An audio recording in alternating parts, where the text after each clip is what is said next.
The walls of Kaffa rise out of the dark like the last solid thing in the world. Behind them, a city holds its breath. Beyond them, an army that should have broken this port months ago still waits in the mud, sick, exhausted, and dying by numbers no one inside the walls can yet explain.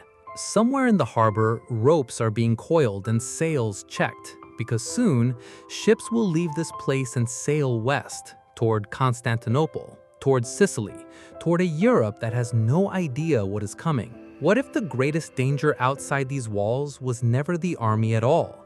What if the real danger was already inside the city, waiting to board those ships? This is the story of Kaffa in the year 1347, a story of trade, siege, disease, and a single question historians still argue over. Did the horror that unfolded on this stretch of the Black Sea coast actually help set in motion one of the deadliest catastrophes in human history?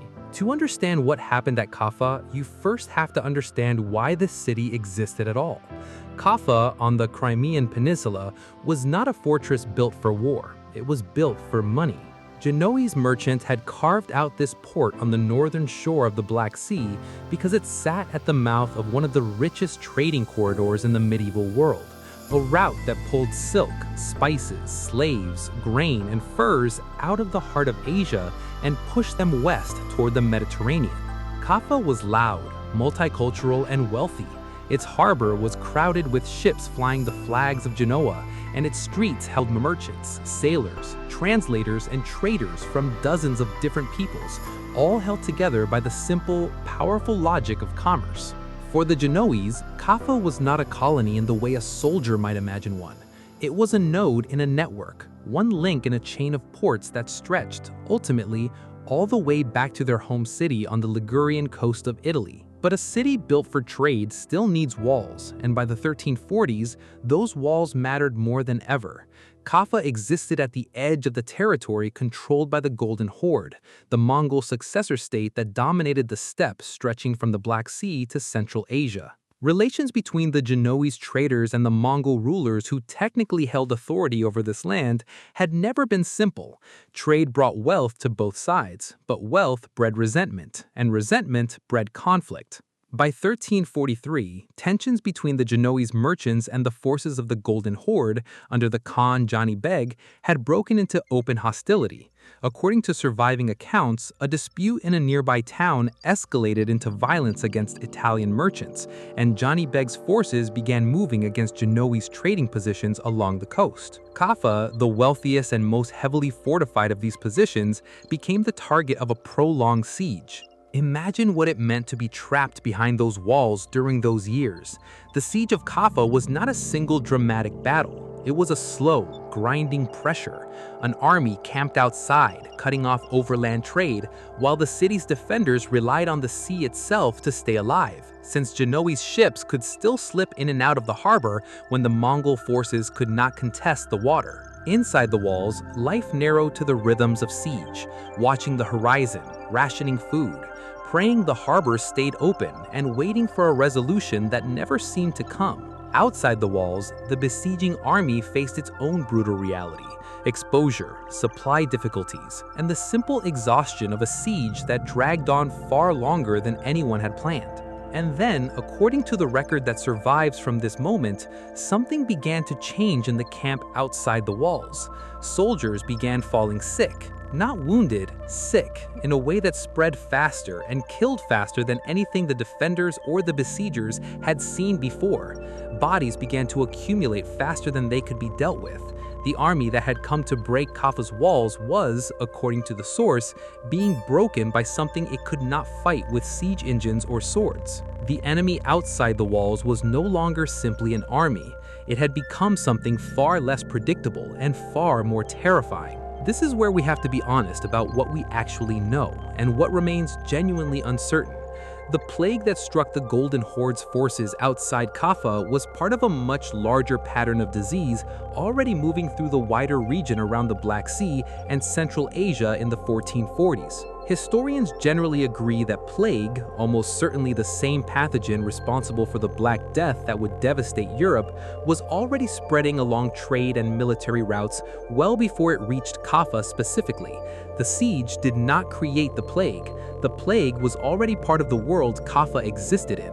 What happened at Kaffa was that this wider epidemic collided directly with one of the most important trading choke points connecting Asia to the Mediterranean, at the exact moment a Genoese population was under siege and preparing, eventually, to sail home. Now we arrive at the account that made Kaffa famous and infamous in the history of the Black Death. The story comes to us from a notary named Gabriele de Musi, writing not long after these events, in a text describing the plague's arrival in Europe. According to de Musi's account, as the disease tore through the besieging army, the attackers made a horrifying decision. Rather than retreat, they are said to have used their catapults to hurl the bodies of plague victims over Kaffa's walls and into the city itself, an act of biological warfare centuries before that term existed, intended to bring the same devastation crushing their own camp down upon the defenders they could not otherwise defeat. It's a haunting image, and it's also, historians will tell you, one that deserves real scrutiny rather than blind repetition. Gabriele de Musi was not present at Kaffa. His account was written after the fact, drawing on reports and testimony rather than direct eyewitness experience. And medieval chroniclers writing about plague were working within a genre that often leaned toward the dramatic and the morally instructive. That doesn't mean the account is false. Catapulting bodies over a wall during a siege, while extreme, was not without precedent in pre-modern warfare, as a way to spread terror and disease among an enemy. But historians remain divided on how literal to take the specific claim, and on how much causal weight it can actually bear. Even if the corpses were thrown, would that alone explain how plague entered a city already packed with people, rats, fleas, ships, and the constant traffic of a working harbor in the middle of a wider regional epidemic? The evidence does not allow us to say with certainty that this single act was the mechanism that infected Kaffa. What we can say is that by whatever combination of routes, the disease that had been consuming the army outside the walls found its way inside them as well. If you find yourself drawn into the tangled space between historical fact and historical legend, this channel exists for exactly this kind of story, the ones where the evidence is fascinating precisely because it isn't simple. Subscribe if you want more of these journeys through the historical record. What happened next is where the story stops being contained within Kaffa's walls at all. As the siege wound down and Genoese ships prepared to leave the Black Sea, they were not simply carrying merchants, cargo, and crew. Whether through infected people already aboard, through the rats and fleas that traveled with every medieval trading vessel, or through some combination the sources cannot fully untangle, the ships leaving Kaffa's harbor became part of the pathway along which plague moved out of the Black Sea region and into the wider Mediterranean world. It's important to resist the idea of a single doomed ship carrying the entire catastrophe west, as dramatic as that image is.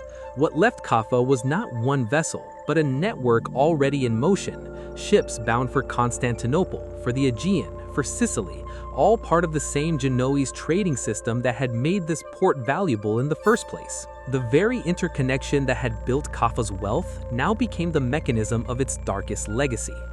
Picture the harbor in those final days, sailors loading cargo who lived through months of siege, desperate simply to go home, merchants checking manifests, thinking about profit margins and family waiting across the sea, with no framework for understanding what else might be traveling in the hold beside the silk and grain. The city behind them, scarred by siege, slowly disappearing over the stern as the ships pulled out into open water. None of them could have known what these voyages would come to represent. The dramatic irony sits entirely with us, the audience looking backwards, knowing what these sailors could not.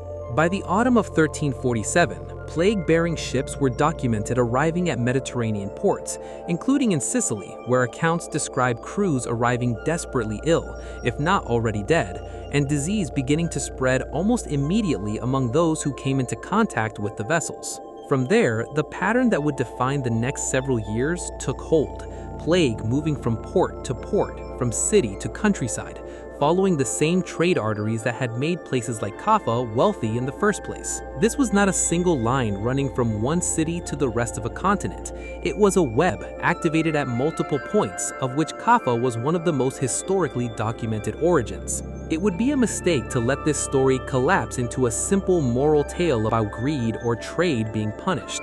The truth uncovered by historians is stranger and, in its own way, more unsettling than that.